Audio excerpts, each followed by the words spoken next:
Praise the lord. Good morning. ప్రభువైన యేసుక్రీస్తు శుభనామంలో మీ అందరికీ వందనములు. చిన్న ప్రార్థనతో ఈరోజు దేవుని వాగ్దానాన్ని స్వతంత్రించుకుందామా? మమ్మల్ని ఎంతో మిక్కిలిగా ప్రేమించినటువంటి మా ప్రియ పరలోకమందున తండ్రి, నీ ఘనమైన శ్రేష్టమైన నామాన్ని బట్టి వందనాలు చెల్లిస్తూ ఉన్నాం ప్రభా.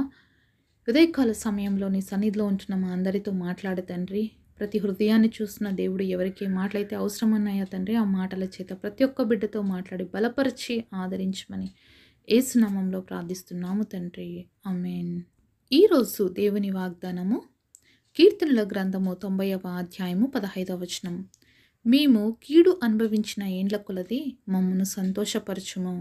Psalms chapter 90 verse 15. Make us glad according to the days, the years wherein we have seen evil. దేవుడు ఇచ్చినటువంటి అద్భుతమైన వాగ్దానం మనందరి జీవితంలో నెరవేర్చబడును గాక. ఆమేన్. ఈ మాటలో మనం చూస్తున్నప్పుడు అండి, మనం అర్థం చేసుకోవాల్సిన విషయం ఏంటంటే, ఈరోజు కీడు అనుభవిస్తున్నామని బాధపడుతున్నట్లయితే, ఈరోజు కీడు సంభవించిందని చెప్పి ఇబ్బంది పడుతున్నట్లయితే, ఎంతగా మనము కీడు అనుభవించామో అంతకంటే ఎక్కువగా సంతోషాన్ని దేవుడు ఇవ్వడానికి ఇష్టపడుతున్నాడనే విషయాన్ని కూడా మనకు తెలియజేస్తూ ఉన్నాడు. దేవుని బిడ్డలమైన మనకు మరి కీడు సంభవించడము అనేది సర్వసాధారణమనే చెప్పాలండి. ఎందుకంటే ప్రతిరోజు ఒక విశ్వాసి జీవితంలో పోరాటం, ఆత్మీయ యాత్రలో పోరాటం అన్నమాట. అయితే ఈ పోరాటంలో మనం నిలబడతామా లేదా అనేది ప్రతిరోజు ఒక ప్రశ్ననే, ప్రతిరోజు ఒక ప్రయాసనే. మనది క్రైస్తవ జీవితము, క్రైస్తవుని యొక్క యాత్ర అనేది ఒక రోజుతో ముగిసిపోయేది కాదండి, లేకపోతే ఒక నెలకు సంవత్సరానికి ముగిసేది కాదు. ఇది జీవిత కాలం మనం బ్రతికినన్ని రోజులు పోరాటంతోనే సాగుతుంది. కాబట్టి కీడు అనేది సహజంగా సంభవిస్తూ ఉంటుంది. అయితే ఈ కీడుని జయించడానికి కూడా దేవుడు మనకి మార్గం చూపిస్తాడు. అలాగే ఈ కీడుని మనం అనుభవిస్తున్నప్పుడు దాంట్లో మేలు కూడా డబల్ పోర్షన్గా ఉంటుంది అనే విషయాన్ని మనం మర్చిపోకూడదు. బైబిల్లో అపోజినటువంటి పౌలు జీవితాన్ని మనం చూస్తేనండి, ఎన్నో భయంకరమైనటువంటి మరి సముద్ర ప్రయాణాలు చేశారు. అయితే ఆయన సముద్ర ప్రయాణం చేసినప్పుడు భయంకరమైనటువంటి అలజడి సముద్రంలో వచ్చింది, కానీ దేవుడు ధైర్యంగా ఉండమని చెప్పాడు. అలాంటి సమయంలో ఏమైందంటే ఓడంతా కూడా బద్దలైపోయింది. మరి ఆ పలకల మీద వాళ్ళు ఒక ప్రాంతంలోకి చేరుకుంటారనమాట. ఒకసారి అపోస్తల కార్యాలు 28వ అధ్యాయము 1వ వచనం చూద్దాము. మేము తప్పించుకున్న తర్వాత ఆ ద్వీపం మెల్లితే అని తెలుసుకుంటుమి. అనాగరికులకు ఆ ద్వీపవాసులు మాకు చేసిన ఉపచారం ఇంతింత కాదు. ఎలాగనగా అప్పుడు వర్షం కురియుచు చల్లగా ఉన్నందున వారు నిప్పులు రాజబెట్టి మమ్మను అందరినీ చేర్చుకునిరి. మనం చూసిన ఈ వాక్య భాగంలో మరి తప్పించుకున్నటువంటి పౌలు, మిగతా ఖైదీలు అందరు కూడా మెలితే అనేటువంటి ప్రాంతం, ఆ ద్వీపంలోకి చేరిన తర్వాత అక్కడ అనాగరికులైనటువంటి ప్రజలు ఉన్నారు అని చూస్తున్నాం దేవుడు వాక్యంలో. అంతేకాకుండా వీళ్ళు అక్కడ చేరిన సమయానికి అక్కడ వర్షం కురుస్తుంది, చాలా చల్లగా ఉంది. ఆల్రెడీ వాళ్ళ సముద్రంలో ఇది చల్లగా బయటకు వచ్చిన తర్వాత వాళ్ళ పరిస్థితి ఎలా ఉంటుందో ఆలోచిస్తేనే మనకు అర్థమవుతుంది కదండి. అయితే ఆ ద్వీపవాసులు వీళ్ళ పట్ల వీళ్ళు జాలి చూపించి మరి వీళ్ళకి ఏం చేస్తున్నారంటే ఉపచారం చేసినారు. ఏ విధంగా అంటే కట్టెలన్నీ ఏరుకొని వచ్చి మంటలు పెట్టి వీళ్ళు చలి కాచుకునే విధంగా హెల్ప్ చేశారనమాట.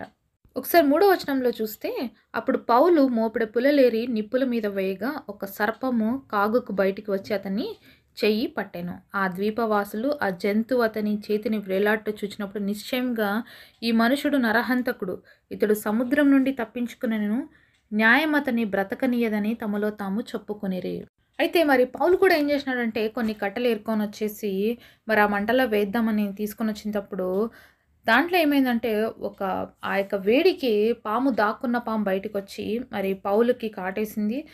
అంతేకాకుండా ఆయన చేతితో వ్రేలాడ తీస్తున్నాడు అనమాట పౌలు. అది చూసినప్పుడు అక్కడ ఉన్నటువంటి మిలితే ప్రజలు అనుకున్నారు, ఇతను చాలా చెడ్డవాడు, సముద్రం అయితే తప్పించుకున్నాడు కానీ ఇప్పుడైతే తప్పించుకోలేడు, న్యాయం ఇతన్ని తప్పించలేదు, అంటే ఇతను చేసిన తప్పుకి ఇతనికి శిక్ష పడుతుంది, పాము కరిచింది ఇతనికి అని చెప్పేసి వాళ్ళు మాట్లాడుకుంటూ చూస్తూ ఉన్నారనమాట. ఒకసారి ఆలోచించండి, దేవుడు చెప్పాడు ఇదే మరి అపోస్తల కార్యాలు 27వ అధ్యాయము 25వ వచనంలో, కాబట్టి అయ్యలారా ధైర్యం తెచ్చుకునుడి, నాతో దూత చెప్పిన ప్రకారం జరుగునని నేను దేవుణ్ణి నమ్ముచున్నాను.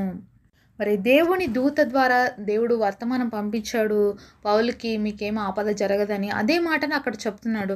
అయితే ఇంత ఖచ్చితంగా ఉన్నటువంటి పౌలు, ఇంత నమ్మకంగా దేవుళ్ళు ఉన్నటువంటి వ్యక్తికి ఇప్పుడు సముద్రం దాటిన తర్వాత వెంటనే పాము కూడా గరిస్తే ఎలా ఉంటుందంటే, ఒక కీడు తర్వాత ఒకటి. మరి సముద్రాన్ని తప్పించుకున్నాంలే అనుకుంటే ఇప్పుడు పాము వచ్చి కరిసింది.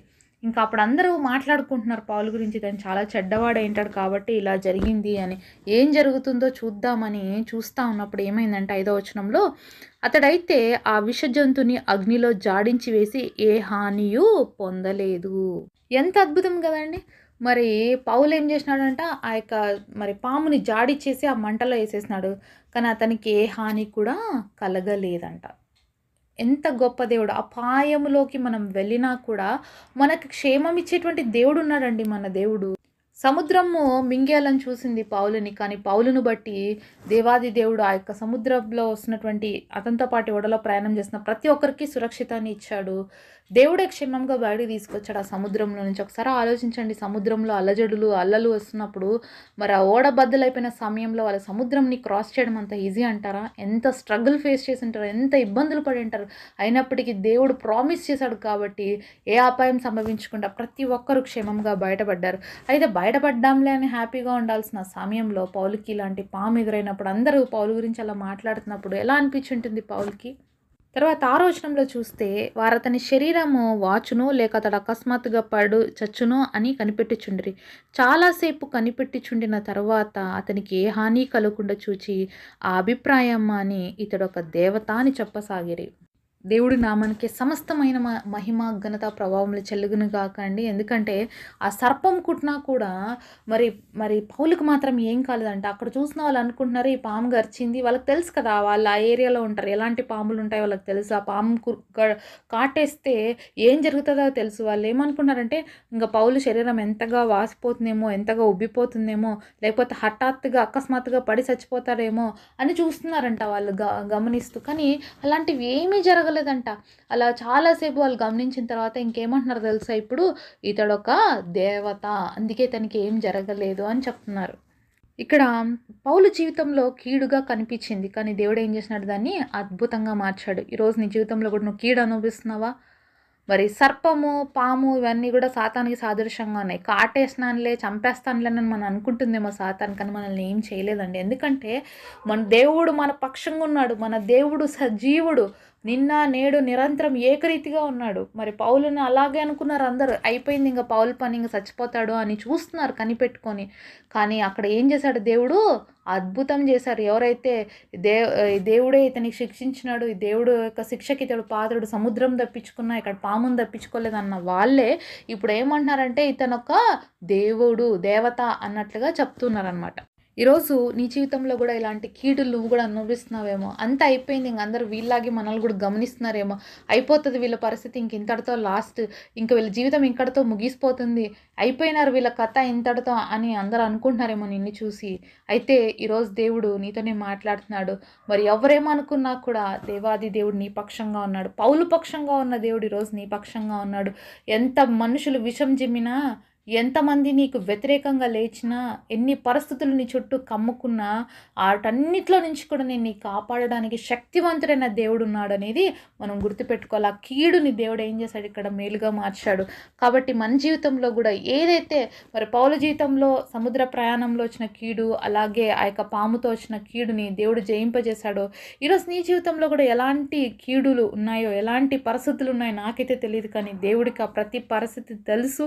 నేను ఆ ప్రతి పరిస్థితుల నుంచి దేవుడు బయట తీసుకురావాలనుకుంటున్నాడు. అంతేకాకుండా ఆ కీడుని నీకు ఆనందంగా, సంతోషంగా, ఊహించలేని ఒక అద్భుతంగా చేయాలనుకుంటున్నాడు. ఏ విధంగా అయితే ఇక్కడ పౌలు జీవితంలో జరిగినటువంటి ఆ యొక్క పాము కాటు నుంచి చచ్చిపోతాడని ఎదురు చూస్తున్నారో, అయితే దేవుడు అద్భుతంగా చేసిన కార్యాన్ని బట్టి దేవుడిని తర్వాత వాళ్ళు తెలుసుకుంటారు. ఆ ప్రాంతం అంతా కూడా దేవుడు సువార్త ఎరుగుతారు.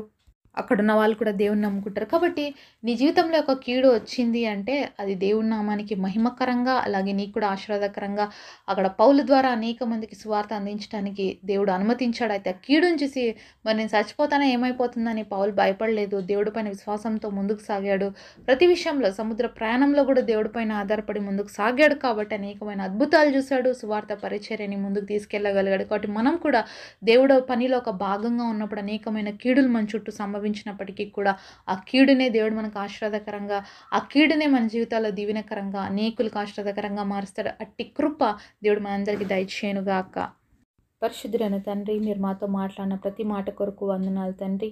అయ్యా మా జీవితాల్లో వచ్చే ప్రతి కీడును ఆశీర్వాదకరంగా మారుస్తున్నామని మేము నమ్ముతున్నాం తండ్రి. ఈరోజు ఎవరెవరి జీవితాల్లో ఏ పరిస్థితులు ఉన్నాయి, ఏ కీడు జరిగిందని బాధపడుతున్నారో వాటన్నిటినీ ప్రభు మేలుకరంగా చేసి ప్రతి ఒక్క బిడ్డ జీవితంలో సంతోషాన్ని నింపమని, ఈ గొప్ప వాగ్దానం మా అందరి జీవితాల్లో నెరవేర్చమని యేసు నామములో ప్రార్థిస్తున్నాము తండ్రి. ఆమేన్.